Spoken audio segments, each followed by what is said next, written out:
এবার যেখানে সেখানে ভোট দেব না ভাই, এবার যেখানে সেখানে ভোট দেব না ভাই। কোন মার্কা আছে?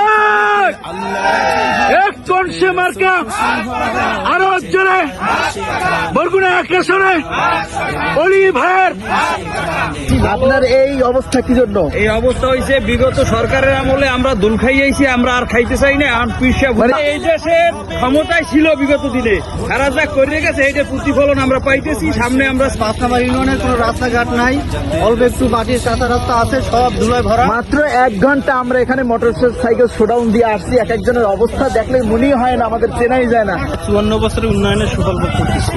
জি জি, পাল্লা কমে আমরা এই 5 নম্বর ইউনিয়নে আওয়ামী লীগ বিএনপি এদেরকে দেখেছি এবং তারাই বারবার এখানে যারা মোড়ল তারাই চেয়ারম্যান হয়েছে এবং তাদের উন্নয়নের সুফল আমরা ভোগ করতেছি। এই অবস্থা আমাদের মাত্র 1 ঘন্টার কারণে। এই আরেক ভাই আসছে। আজকে গণসংযোগে গিয়েছিলাম, তো 5 নং আইলা পাতাঘাট ইউনিয়নের বিভিন্ন জায়গায় রাস্তাঘাটের অবস্থা এতটাই বেহাল যে এই হলো আমাকে তো ওনারা আমাকে সামনে দিয়েছে, এজন্য একটু কম লেগেছে, কিন্তু অন্যান্য যারা আছে তাদের অবস্থা খুব ভয়ানক অবস্থা।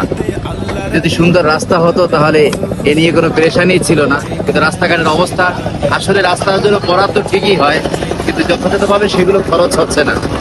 এই জন্য আমরা যদি সৎ আল্লাহ ভীরু আল্লাহওয়ালা আলেম ওলামাদেরকে সংসদে পাঠাতে পারি তাহলে ইনশাআল্লাহ এই রাস্তাঘাটের এই বেহাল অবস্থা থাকবে না। এভাবে আমাদেরকে মানুষদেরকে বিকৃত অবস্থায় দেখা যাবে না। আপনার এই অবস্থা কি জন্য? এই শরীরের যে অবস্থা দেখা যাইতেছে, পুরো শরীরে ধুলাবালিতে ভরা। এই আপনার দেখেন চেহারাটার অবস্থা কি? একটু রোদের দিকে আসেন, এই দেখেন, চেনাই জানাই। হ্যাঁ, আমি আজকে ইসলামী শাসনতন্ত্র, বাংলাদেশ ইসলামী শাসনতন্ত্র আন্দোলন মোটরসাইকেল শোডাউনে ছিলেন।